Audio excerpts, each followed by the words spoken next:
Disitulah Nabi Muhammad dikabarkan berjumpa Tuhan. Bukan di sebuah ruang, bukan soal waktu. Bahkan terbebas dari konsep ruang dan waktu. Itulah puncak kesadaran yang tertinggi. Siapa saja yang bisa memasuki sidrah al-muntaha dalam dirinya, maka dia akan bertemu dengan dirinya, dia akan bertemu dengan Tuhannya.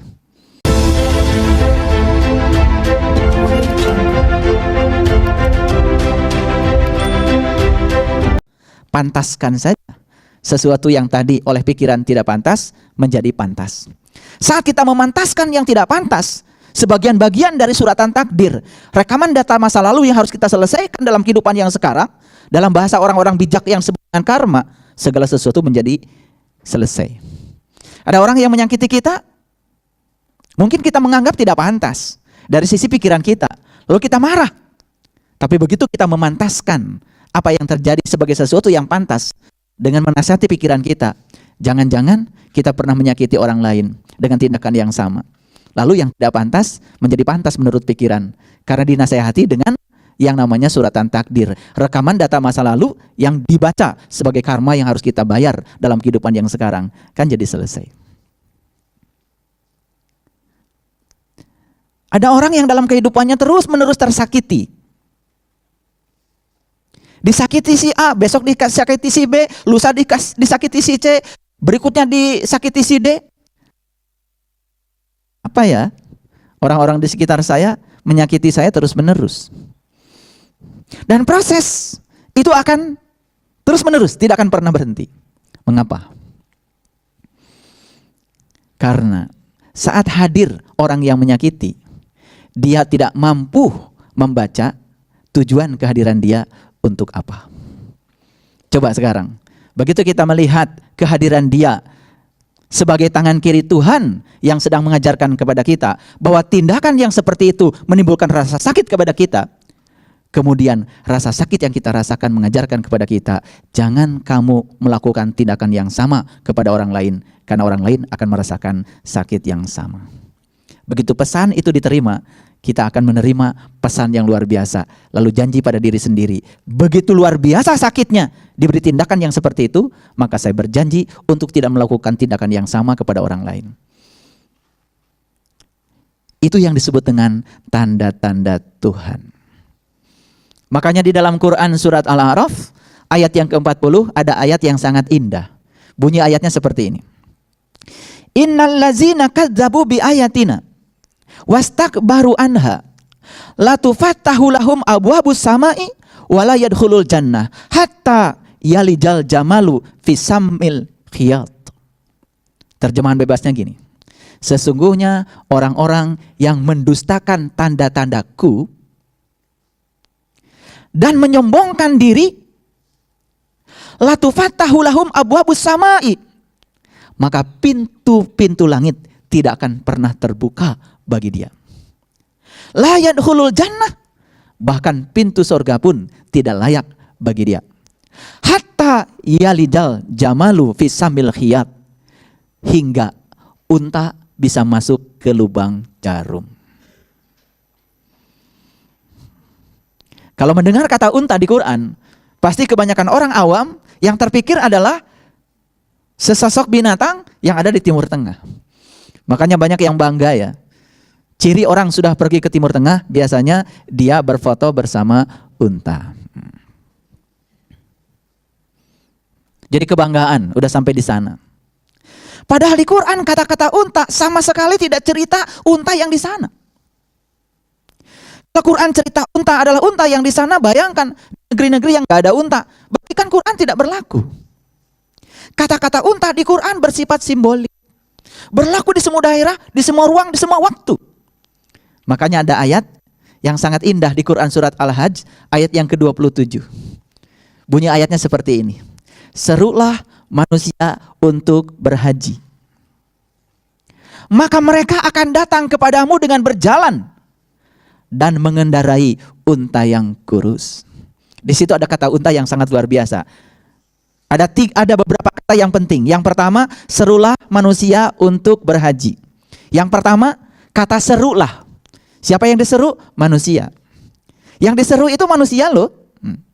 Tidak ada batasan apapun. Yang diseru adalah manusia.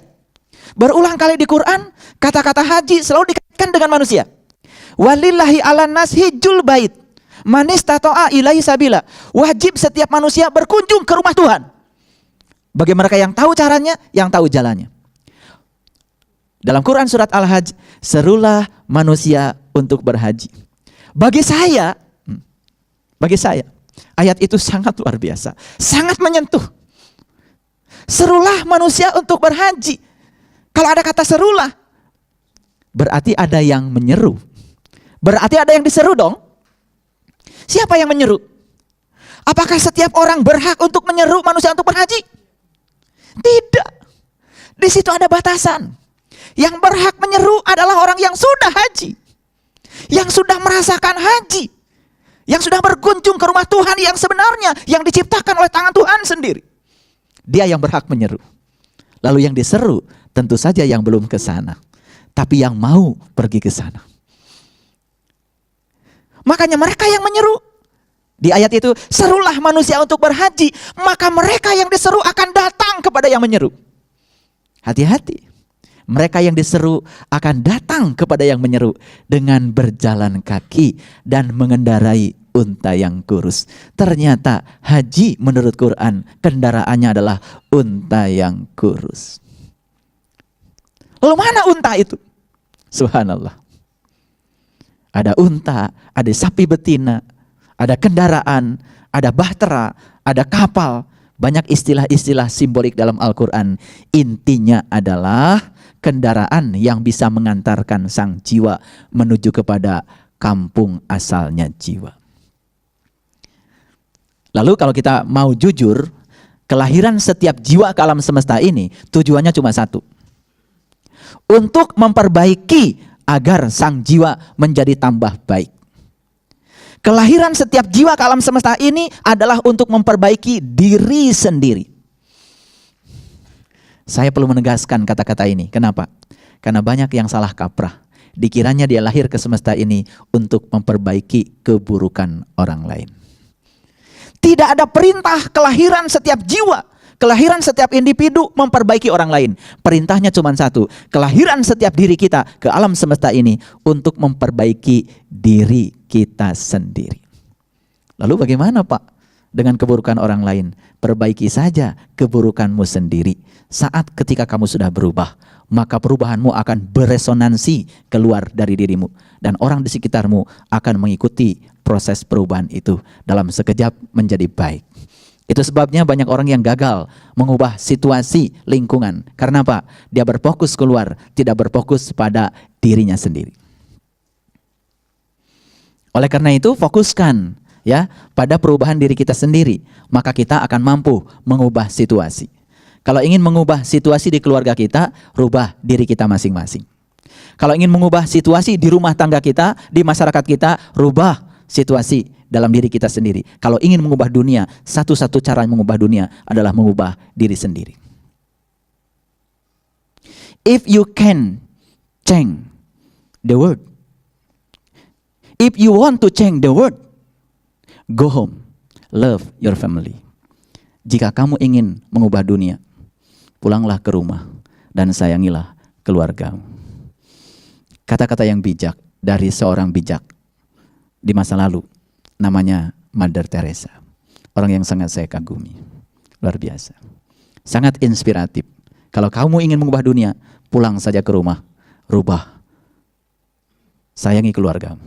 Dan proses perubahan akan terjadi di dalam diri kita, dalam keluarga, masyarakat, dalam sekejap. Kalau semua orang pulang ke rumah, pertama ke rumah kita yang syariat, yang fisik. Yang kedua, pulang ke rumah sejati kita.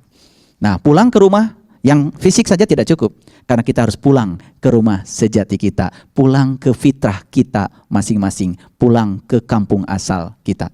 Maka itulah tarawangsa. Menerawang ke angkasa. Biasanya kalau kita berpikir angkasa, langsung pandangan kita ke atas. Karena kita juga sudah latah. Sering mengatakan, aku mah tergantung yang di atas saja. Hampir tidak menemukan saya di dalam semua kitab suci yang mengatakan Tuhan ada di atas. Di semua kitab suci selalu saya temukan Tuhan bersamamu, lebih dekat kepadamu, melampaui dekatnya urat nadi lehermu. Seperti itu yang saya baca. Jadi ketika mengatakan Tuhan ada di atas menjadi sangat aneh. Kalau begitu menerawang ke angkasa bukan berarti kita memandang ke atas secara fisik, tetapi memandang ke alam kesadaran yang paling tinggi. Itu sebabnya dalam tradisi Islam, kesadaran yang paling tinggi disebutnya Sidratil Muntaha. Disitulah Nabi Muhammad dikabarkan berjumpa Tuhan. Bukan di sebuah ruang, bukan soal waktu. Bahkan terbebas dari konsep ruang dan waktu. Itulah puncak kesadaran yang tertinggi. Siapa saja yang bisa memasuki Sidrah Al-Muntaha dalam dirinya, maka dia akan bertemu dengan dirinya, dia akan bertemu dengan Tuhannya. Disitulah akan terjadi resonansi. Jadi kenapa Bapak Ibu tadi bisa mendengarkan musik? Ketika kacapi itu dipetik, dipetik. Apa yang terjadi di situ? Karena di sekitar senar kacapi itu ada udara. Jadi saat senar kacapi itu dipetik, sinar kacapi itu bergetar. Getaran itu kemudian dialirkan energinya ke udara. Kemudian getaran itu terus merambat sebagai gelombang mekanik, namanya gelombang bunyi. Itu energi yang merambat. Lalu energi itu merambat terus. Dan antara kecapi sampai telinga saya, sampai telinga kita, sampai telinga Bapak Ibu, tidak ada ruang kosong. Akibatnya tidak ada ruang kosong, padat dengan udara, maka gelombang mekanik itu dialirkan sampai di sini. Digetarkanlah di sini yang namanya gendang telinga kita. Gendang telinga digetarkan, sudah bergetar, kok kita bisa punya kesan mendengar? Kita mendengar suara kecapi, kita mendengarkan suara gesekan, dan kita bisa membedakan, ini suara gitar, suara kecapi, atau suara seruling, kita bisa membedakan. Siapa yang bisa membedakan itu? Makanya banyak orang yang saya tanya, kenapa kalian bisa mendengar? Jawabannya sederhana, karena saya punya telinga. Loh, itu orang mati punya telinga. Kenapa kamu bisa melihat? Karena saya punya mata. Orang mati juga punya mata.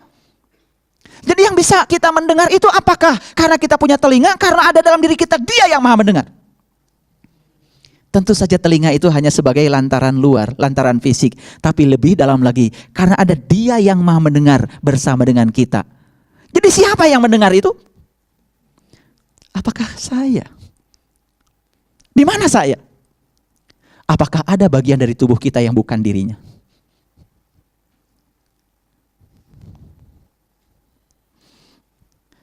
Seratus triliun sel.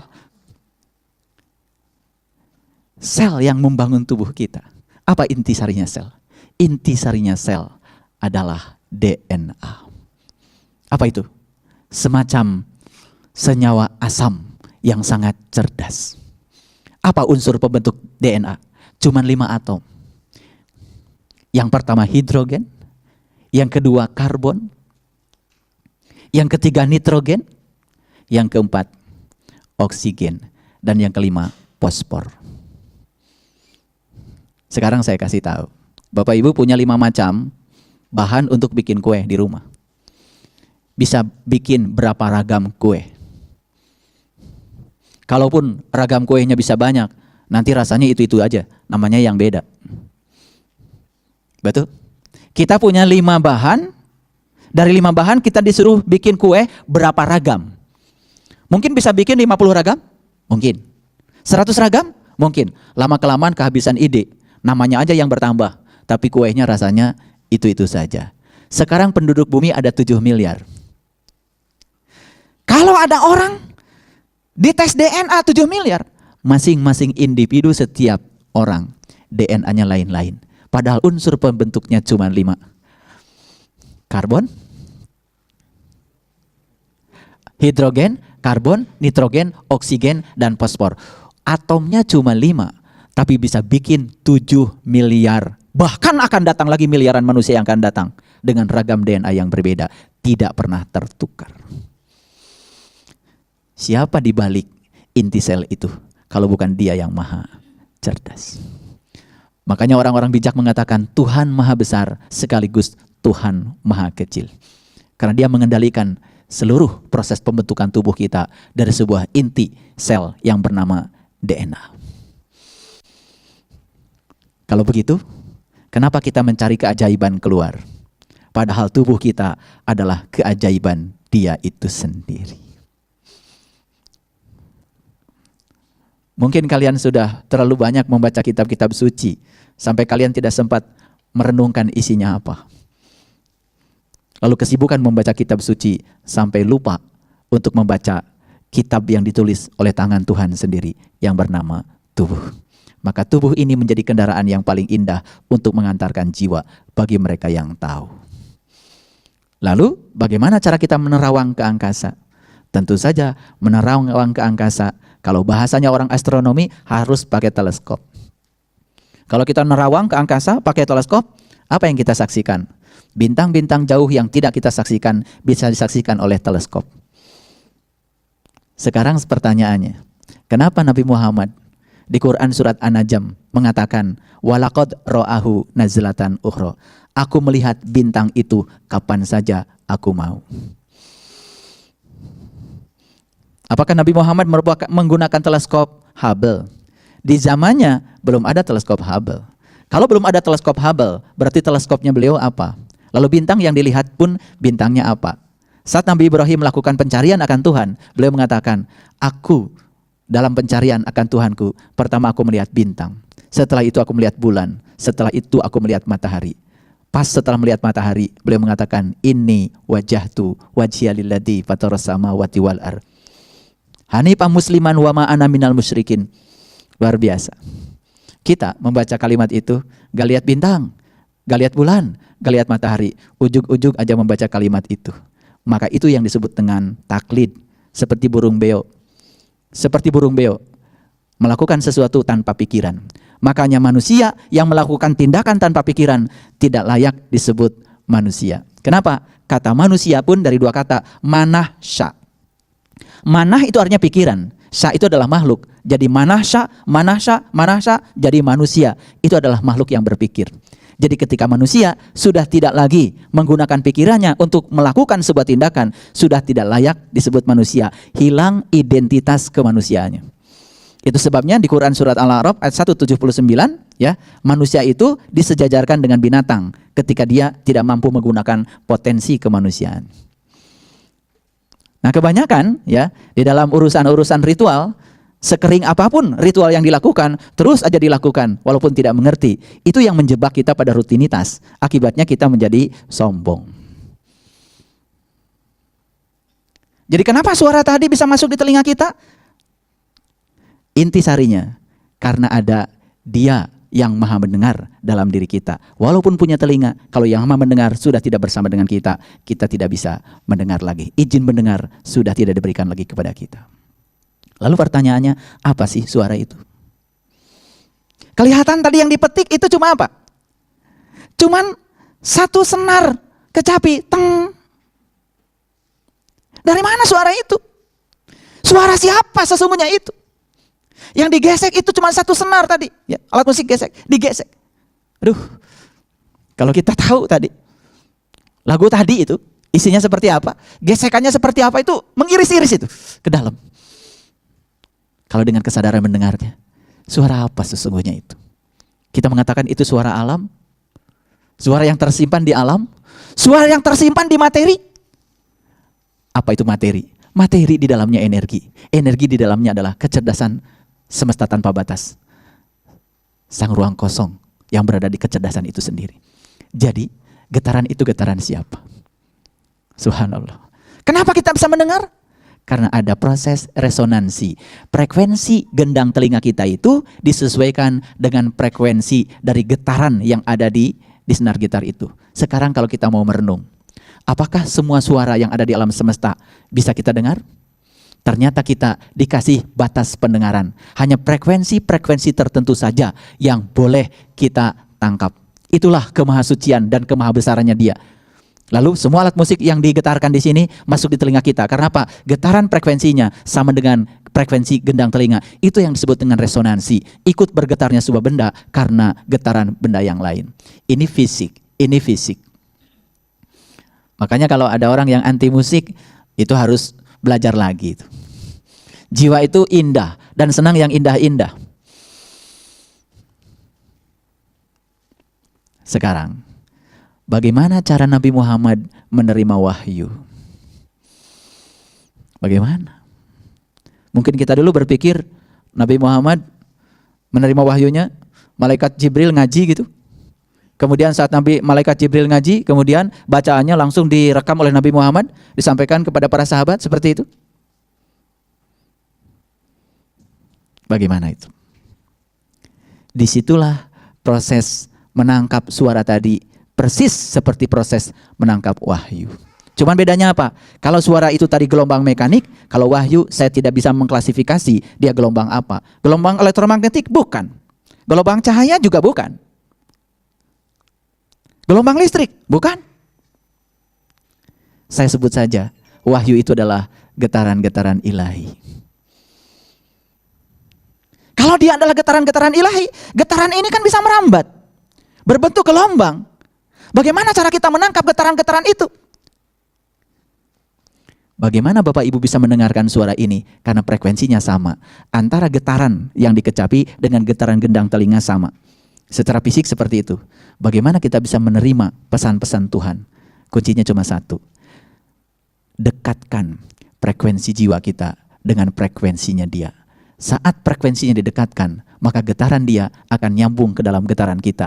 Itulah kemudian kita dapat pemahaman. Setelah dipahami, silahkan mau diuntai dalam kata-kata seperti apa, tentu saja sesuai dengan bahasa yang kita miliki. Jadi, musik tarawangsa ini menerawang ke angkasa.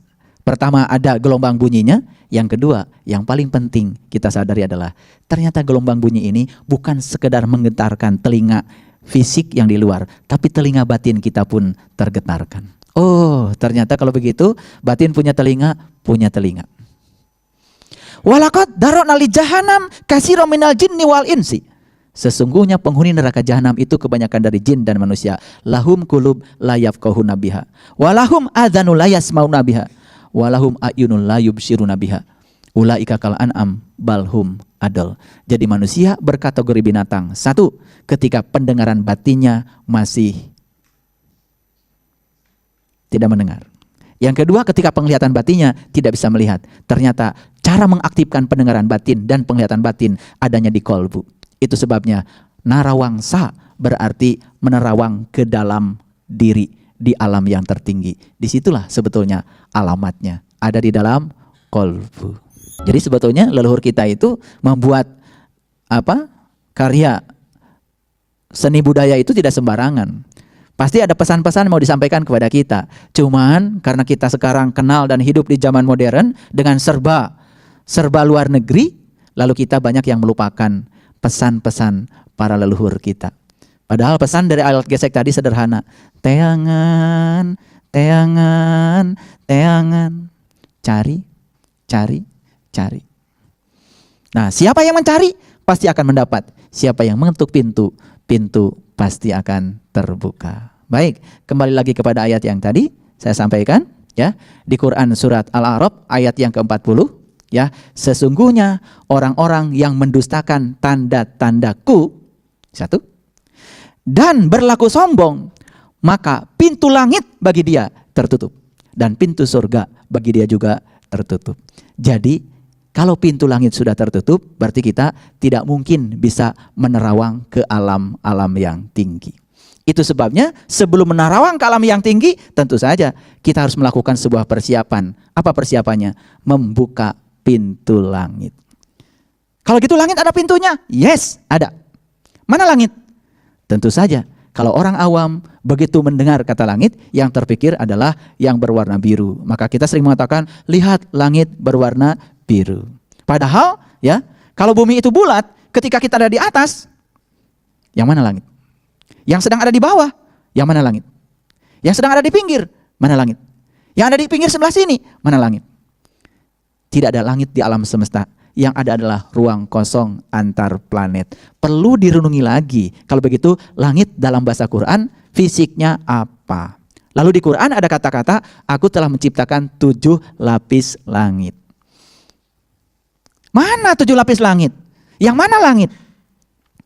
Kalau guru-guru saya dulu mengatakan, belajar Quran jangan keluar dari dirimu sendiri. Begitu kita cerita bumi, cerita tentang diri kita. Begitu kita cerita langit, cerita tentang diri kita. Kalau gitu yang mana 7 lapis langit? Lalu Allah berfirman dalam Quran surat An-Naba, sebuah berita yang sangat besar. Wa banaina fauqakum sab'an sidada. Aku telah menyampaikan kepadamu sebuah berita besar. Apa itu? Aku telah menciptakan 7 yang amat kokoh pada dirimu, yang diabadikan menjadi 7 ayat Al-Fatihah, diabadikan menjadi 7 kali tawaf, yang diabadikan menjadi 7 kali sa'i, yang diabadikan menjadi 7 batu melempar jumroh. Berapa banyak mereka yang sadar di balik angka 7 itulah sebenarnya rahasia untuk narawangsa. Berapa banyak yang sadar di balik angka 7 itulah ada cerita untuk narawang ke alam angkasa. Narawang ke alam-alam yang tinggi. Subhanallah. Kalau kita merenungi itu, ternyata leluhur kita itu sudah meninggalkan jejak-jejak yang luar biasa. Cuman sayang sekali, sedikit sekali di antara generasi muda yang mau membacanya. Itu sebabnya mereka yang mendustakan tanda-tandaku, maka mereka akan mengalami ketertutupan pintu langitnya. Sekarang saya mau tanya pada ibu bapak sekalian. Musik yang tadi dimainkan, tanda-tanda Allah. Alam semesta ini tanda-tanda Allah. Sekarang bagian mana di alam semesta ini yang tidak diliputi oleh dia? Kalau semua bagian alam semesta diliputi oleh dia, apa yang di alam semesta yang bukan dia? Bagi saya, musik pun dia sedang berbicara kepada kita lewat bahasa yang sangat indah. Yang berbicara dia, yang mendengar dia, bukan kita. Lalu saat yang mendengar dia, yang berbicara dia, terjadi resonan. Saat resonan, kita merasakan seperti sedang dibawa jalan-jalan. Mari kita lihat, kita buktikan sekarang, kita jalan-jalan lagi.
jalan-jalan. Jiwa kita dibiarkan bebas. Mungkin kalau tidak dibatasi, rasanya tubuh ini pengen bergerak sendiri. Karena yang disentuh tadi adalah dimensi rasa. Selama ini kita bergerak selalu menggunakan pikiran. Begitu tadi mendengarkan alat musik yang indah tadi, gesekan tadi, pikiran ini begitu rileks, istirahat. Itu wukuf namanya. Dan yang berbicara tadi apa? Rasa. Dan rasanya rasa ini pengen segera menggerakkan tubuh ini. Itulah kebebasan. Agama seharusnya membebaskan jiwa. Selama ini kita sudah keliru, karena agama justru membatasi gerak jiwa. Jiwa menjadi tidak bebas lagi. Jiwa dikerangkeng, bahkan jiwa dipenjara oleh batasan pikiran dan batasan tubuh. Subhanallah. Mari kita lanjutkan ayat yang tadi. Sesungguhnya orang-orang yang mendustakan tanda-tandaku dan menyombongkan diri, maka pintu langit bagi dia tidak akan terbuka. Pintu surga bagi dia juga tidak akan terbuka. Hingga unta memasuki lubang jarum. Kembali pada Quran surat Al-Hajj yang tadi. Serulah manusia untuk haji. Maka mereka akan datang padamu, kepada yang menyeru. Jadi menurut ayat itu, begitu seseorang disuruh untuk berhaji, akan datang kepada yang menyeru. Lalu dia akan datang dengan cara berjalan dan menaiki unta yang kurus. Kesimpulan dari ayat itu, ternyata unta yang kurus itulah kendaraan utama untuk haji. Berkunjung ke Baitullah yang sejati untuk mengenal dia. Makanya hampir semua perintah haji di Quran diikuti dengan perintah mengingat Allah. Fa iza afadtum min Arafah fazkurullah. Fa idza qadaitum manasikakum fazkurullah. Apabila kamu telah menyelesaikan Arafahmu, ingat Allah. Apabila kamu telah menyelesaikan hajimu, ingat Allah. Jadi haji itu baru selesai kalau sehabis itu kita bisa mengingat dia. Bagaimana kita bisa mengingatnya kalau kita tidak menjumpainya, tidak mengenal? Subhanallah. Makanya padang Arafah yang sesungguhnya adalah padang pengenalan, tempat kita mengenal dia. Mencari Tuhan keluar dari tubuh, tempatnya jauh, waktunya dekat. Mencari Tuhan ke dalam